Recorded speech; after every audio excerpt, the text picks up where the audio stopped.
একটি ভাঙা পুরনো ওক গাছ কখনো কল্পনা করেনি যে একদিন সেটাই কোনো ভাল্লুকের স্বপ্নের বাড়ি হয়ে উঠবে। এটি উত্তর আমেরিকার আতচাফানায়া বেসিন, যেখানে বিশাল জলাভূমি, হ্রদ আর পানি ভর্তি বন মিলে তৈরি করেছে এক রহস্যময় পৃথিবী। এখানে সারা বছর পানি জমে থাকে, আর সেই কারণেই পুরনো গাছের ফাঁপা কাণ্ডগুলো জলাভূমির সবচেয়ে নিরাপদ আশ্রয় হয়ে ওঠে। এই ভাঙা ওক গাছের ভেতরেই এক লুইজিয়ানা ব্ল্যাক বিয়ার নিজের বাড়ি বানিয়েছিল। এটি আমেরিকান কালো ভাল্লুকের একটি বিরল প্রজাতি। পুরো শীতকাল জুড়ে মা ভাল্লুকটি এই গাছের ভেতর গভীর ঘুমেছিল, আর সেই সময়ই সে দুটি ছোট্ট বাচ্চার জন্ম দেয়। ধীরে ধীরে শীত শেষ হলো আর মা ভাল্লুকের ঘুম ভাঙল, কিন্তু টানা 3 মাস সে কিছুই খায়নি। তার শরীর তখন ভীষণ দুর্বল হয়ে পড়েছিল, আর জেগে উঠেই তাকে জলাভূমির সবচেয়ে বড় বিপদের মুখোমুখি হতে হলো। বসন্ত আসতেই প্রতি বছরের মতো এবারও শুরু হলো ভয়ঙ্কর বন্যা। পানির উচ্চতা প্রায় 1.5 মিটার পর্যন্ত বেড়ে গেল। অল্প সময়ের মধ্যেই পুরো গাছটি ঠান্ডা কাদাময় পানিতে ঘিরে গেল। এখন মাটিতে নামার কোনো পথই আর বাকি ছিল না। যদি মা ভাল্লুককে খাবার খুঁজতে যেতে হতো, তাহলে তাকে এই বরফের মতো ঠান্ডা পানিতে নামতেই হতো। কিন্তু সদ্য সন্তান জন্ম দেওয়ার পর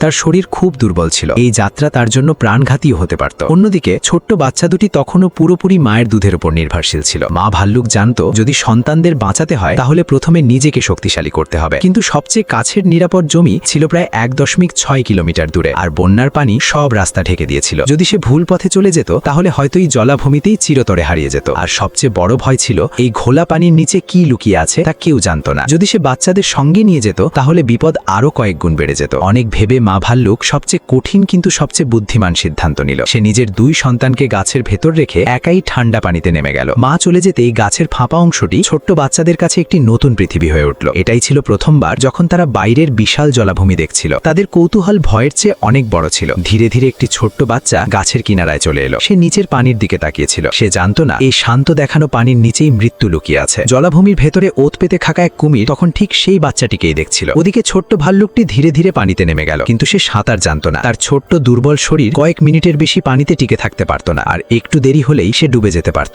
বিপদ ক্রমশ কাছে আসছিল, কিন্তু নিষ্পাপ বাচ্চাটি কিছুই বুঝতে পারছিল না। ঠিক তখনই বাইরে থেকে ফিরে আসা মা ভাল্লুক তাকে দেখতে পেল। সে পুরো গতিতে পানির দিকে ছুটে গেল এবং মুখ দিয়ে বাচ্চাটিকে ধরে দ্রুত আবার গাছের কাছে ফিরিয়ে আনলো। কিন্তু তখন বাচ্চাটি একদম নিস্তেজ হয়ে পড়েছিল। তার শরীর ঢিলে হয়ে গিয়েছিল। কিছু মুহূর্তের জন্য মনে হচ্ছিল যেন সে মারা গেছে, কিন্তু সৌভাগ্যবশত সে তখনও বেঁচে ছিল। আসলে অনেকক্ষণ বরফের মতো ঠান্ডা পানিতে থাকার কারণে তার শরীর অবশ হয়ে গিয়েছিল। ধীরে ধীরে তার ছোট্ট থাপাগুলো কাঁপতে শুরু করলো, আর সেটাই ছিল তার বেঁচে থাকার সংকেত। অবশেষে এই ভয়ঙ্কর জলাভূমির দুর্ঘটনা এড়ানো গেল, কিন্তু এই অভিজ্ঞতা ছোট্ট বাচ্চাগুলোর জন্য ছিল জীবনের বড় একটি শিক্ষা। এই বিপজ্জনক জলাভূমিতে জীবন কখনোই সহজ নয়। এখানে বেঁচে থাকার জন্য শুধু শক্তি নয়, বুদ্ধি আর সতর্কতাও সমান জরুরি। ছোট্ট বাচ্চাগুলোকে শিখতে হবে মায়ের কথা মানতে, প্রকৃতিকে সম্মান করতে এবং প্রতিটি বিপদের ব্যাপারে সচেতন থাকতে, কারণ এভাবেই তারা এই কঠিন পৃথিবীতে নিরাপদে বড় হয়ে উঠতে পারবে।